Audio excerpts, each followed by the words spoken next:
Les doy la bienvenida al canal de Analítica Tranquila, les habla Boris Thyssen-Gausen. 19 de julio, estas son las principales noticias hasta este momento. Otro ataque masivo contra Ucrania. Hoy los rusos realmente batieron un récord. Lanzaron casi 40 misiles balísticos contra Kiev. Bueno, creo que hoy muchos en Kiev lo escucharon perfectamente, fue fuerte, prolongado, muy fuerte.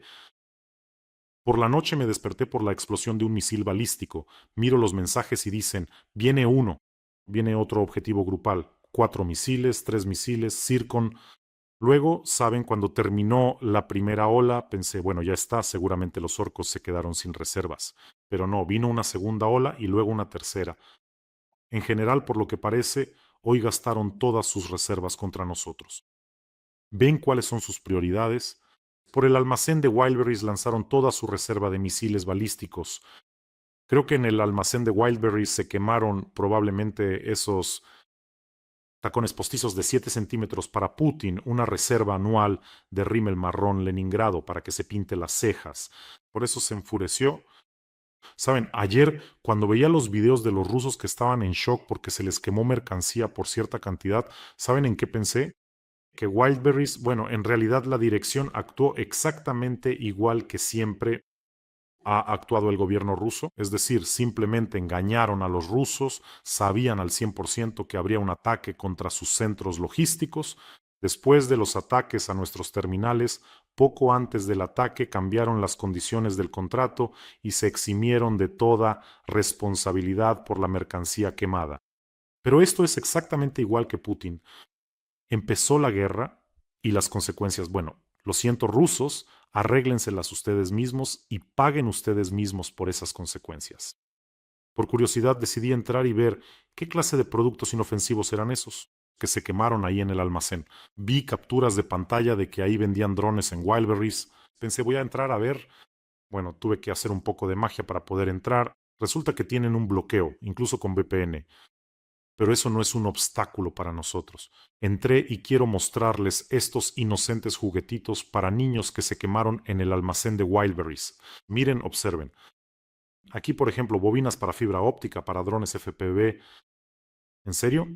En la vida cotidiana, ¿dónde creen que se usa un dron FPV con una bobina de fibra óptica? Antirréplica. Ahí dice, además, módulos de vuelo para drones FPV.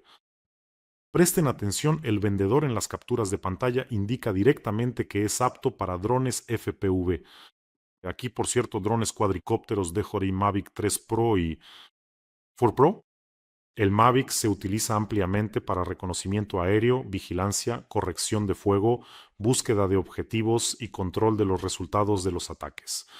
Por cierto, nosotros mismos hemos entregado varias decenas de estos drones a nuestros soldados. En general, si uno busca bien, se puede encontrar de todo ahí. Wildberries, desde cámaras térmicas hasta drones de ataque y de reconocimiento. Por eso la medusa botoxeada está furiosa, incluso sus preciadas balísticas. No las ha lamentado, ha vaciado todas sus reservas. Por cierto, con esto mismo me parece que los rusos se delataron y mostraron lo importante que fue el golpe a esos almacenes. Se pusieron nerviosos y se delataron. Por cierto, el tacón envejece bajo tierra, los nervios les fallan. Por cierto, amigos, no olviden suscribirse a este canal, es importante para el crecimiento del canal. Puedes hacerlo ahora mismo, sin posponerlo. Suscríbete. Estamos luchando contra la propaganda de Putin. Juntos será mucho más efectivo hacerlo. Y por supuesto, les recuerdo, en cuanto se suscriben, en cuanto presionan ese botón de suscribirse, su cabello se vuelve suave y sedoso. Así que no olviden suscribirse. Bueno, y hoy nuestros titanes, las fuerzas de defensa antiaérea, derribaron 18 misiles de 41. Es decir, si Ucrania tuviera suficientes reservas de misiles interceptores para los sistemas de defensa antiaérea, el resultado habría sido mucho mejor. Bueno, y nuestras fuerzas de defensa antiaérea son simplemente increíbles. Les rindo homenaje y alabo y mi enorme agradecimiento a todos los que hoy derribaron esos misiles malditos lanzados por esos infames inhumanos. En cada episodio recaudamos fondos para las fuerzas de defensa de Ucrania. Hoy tenemos una recaudación muy temática para nuestras fuerzas de defensa antiaérea. Seguimos recaudando fondos para los puestos de mando móviles. directamente para varias unidades de defensa antiaérea y la 152ª Brigada de Cazadores. Los soldados grabaron un video mensaje para ustedes, por favor, véanlo. 152-га єгерська бригада та підрозділ перехоплювачів БПЛА Повітряних сил України звертається до канала Бориса Тізенгаузена та його підписників. Ми продовжуємо збір на 2 командних пункти. Залишилось зовсім трошки, і ми з подвійною силою зможемо захищати наше українське небо. Разом тримаємо стрій і захист нашого неба. Слава Україні! Героям слава! Слава нації! Смерть ворогам! Україна! Понад усе! Ayudemos a nuestros titanes que protegen el cielo. Cuantos más puestos de mando móviles tengamos, más eficazmente podrán derribar objetivos. Vamos, nos queda muy poco. Vamos a unirnos. Sé que juntos podemos lograrlo. El enlace para donar está en la descripción de este video. Allí hay opciones de Mono, Privat y PayPal para quienes quieran ayudar desde el extranjero. Y el código QR en la esquina por si acaso están viendo en otro canal. Eso pasa, también lleva a la recaudación. Vamos a ayudar. Y como en cada emisión, gracias. Les agradezco de mi parte y de parte de decenas de unidades a las que ya hemos ayudado juntos. Muchísimas gracias a todos ustedes.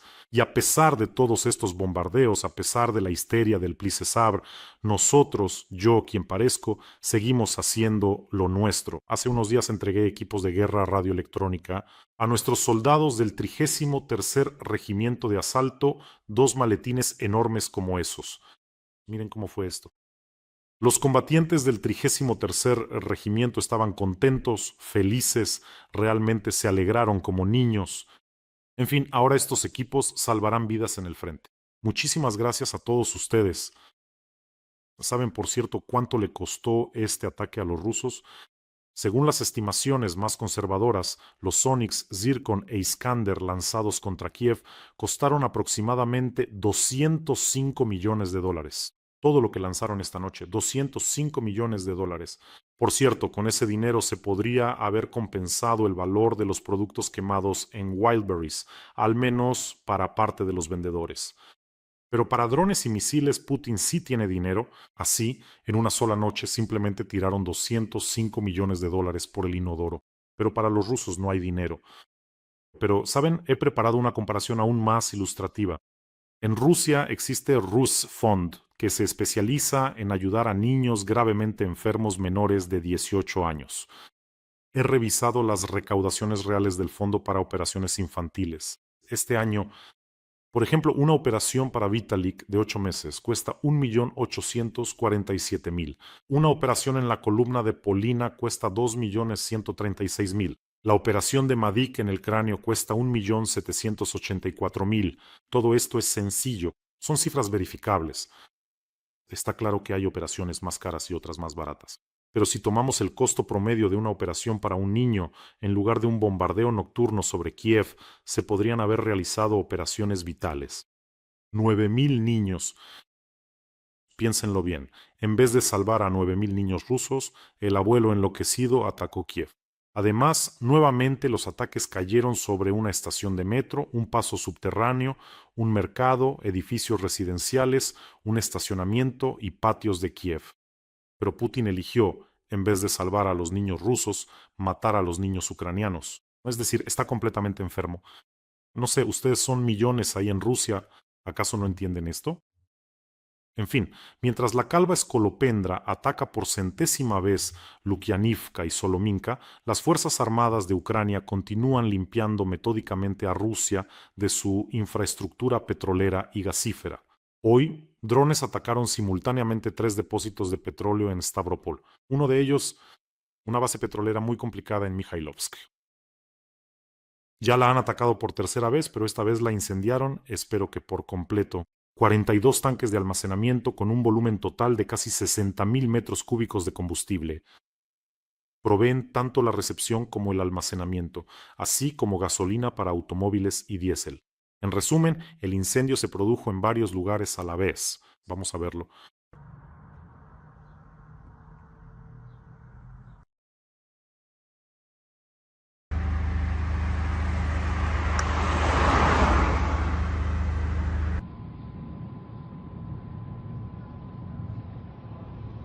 Incluso le pasó algo al gobernador local. Al parecer se tomó el elixir de la verdad y decidió no ocultar nada.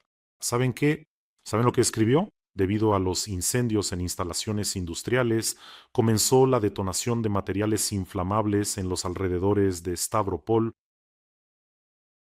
¿Y qué tipo de detonación hay ahí? Creo que con este calor y además el incendio, naturalmente comenzó la despresurización de los tanques en llamas. ¿Recuerdan cuando la tapa salió volando? Es más o menos lo mismo. Es decir, ya nadie menciona los cuentos sobre un estallido o el humo. Bueno, y los drones del SBU, el Servicio de Dios, como lo llamamos aquí, durante esta noche atacaron 13 subestaciones en Crimea y 4 embarcaciones de la Federación Rusa en el Mar Negro. Esto lo informa Madiar. El balance total para el periodo del 1 al 19 de julio, es decir, imagínense, durante este tiempo 176 unidades de embarcaciones de la flota rusa en el Mar de Azov y en el Mar Negro y 96 nodos energéticos. Es decir, Ucrania continúa de manera inevitable y metódica destruyendo aquello que llena el presupuesto militar de la Federación Rusa, y Crimea se está volviendo cada vez más y más difícil. Es decir, pronto será completamente insostenible para Putin. Además, hoy los drones atacaron la terminal marítima del consorcio del oleoducto del Caspio en la zona de Novorossiysk, lo cual es sumamente interesante.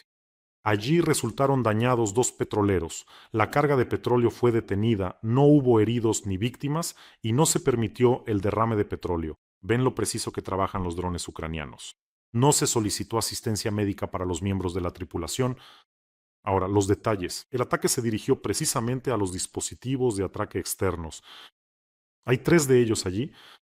2 de ellos fueron atacados en la terminal de carga, CTC. Este consorcio de oleoductos es, de hecho, la principal arteria de exportación de Kazajistán. A través de ella, más del 80% de las exportaciones de petróleo de Kazajistán pasan por la infraestructura rusa. Al mismo tiempo, llamar a la CTC simplemente una terminal kazaja es absolutamente incorrecto. Es decir, se trata de un consorcio internacional que opera en gran medida en territorio ruso y a través de un nodo portuario ruso. En la estructura de propiedad participan tanto el Estado ruso como compañías petroleras rusas, junto con Kazajistán y corporaciones occidentales. Rusia posee directamente el 31% allí, y si se tienen en cuenta los distintos participantes corporativos rusos, la cifra es aún mayor. El principal efecto no es la destrucción del petróleo kazajo, de hecho nadie lo ha tocado, sino la creación de un corredor de exportación crónicamente poco fiable a través del territorio ruso. Es decir, a Tokayev ya le han insinuado en varias ocasiones de manera cuidadosa que ya es hora de invertir en rutas que eviten pasar por Rusia.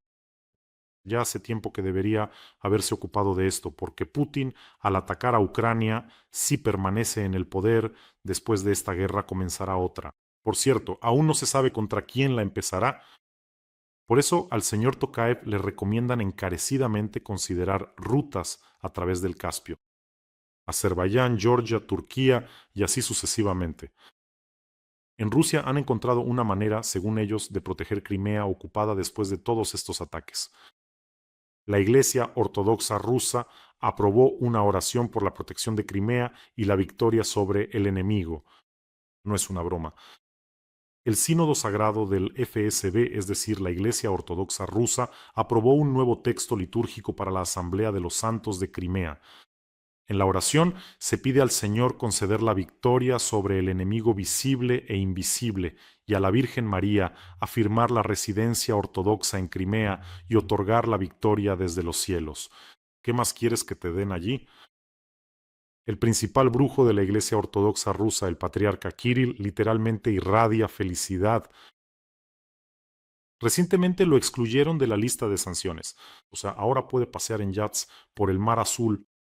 Y además se inventó otra oración, una vida más que lograda. Creo que saben, en Lubyanka seguro le darán otro título más, probablemente de teniente general.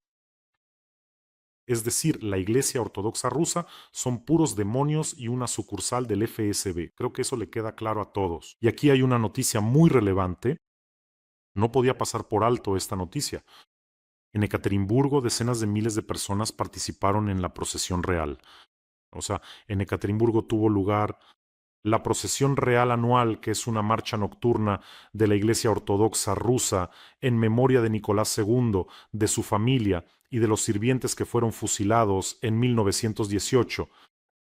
En los principales servicios religiosos de los días reales participaron 44,000 personas. ¿Y cómo es posible eso? Bueno, díganme, explíquenme, ¿cómo es que en su cabeza cobra vida toda esta construcción absolutamente fantástica? O sea, para ellos el zar es un santo. Para ellos Lenin también es una gran figura histórica y Stalin un dirigente eficaz. La URSS es un antiguo y gran país perdido. El Imperio Ruso también es un gran país, también perdido. Para ellos la ortodoxia es la base espiritual del Estado. ¿Y cómo es que todo eso se ha unido? Procesión religiosa, en memoria de la familia real fusilada, pasa junto a monumentos dedicados a quienes los fusilaron y por calles que llevan el nombre de aquellos que volaron iglesias. La ideología rusa contemporánea no es para nada coherente, es un verdadero batiburrillo. Es decir, simplemente juntó al zar, la cruz, la ortodoxia, Lenin, Stalin, la URSS, el imperio ruso, y de todo eso salió el ruso actual. Y los rusos ni siquiera lo entienden, absolutamente. No todos, claro, simplemente es algo increíble, casi milagroso. O sea, la familia imperial canonizada como santos de noche, alguna procesión religiosa de la Iglesia Ortodoxa rusa, Lenin, el líder de los bolcheviques, que yace tranquilamente en el mausoleo en la Plaza Roja, un cadáver sin descanso, una momia que simplemente está tirada allí en la Plaza Roja. Sus monumentos están por toda Rusia y a Stalin le están erigiendo nuevos monumentos, precisamente a aquel que fusilaba sacerdotes y hacía volar iglesias.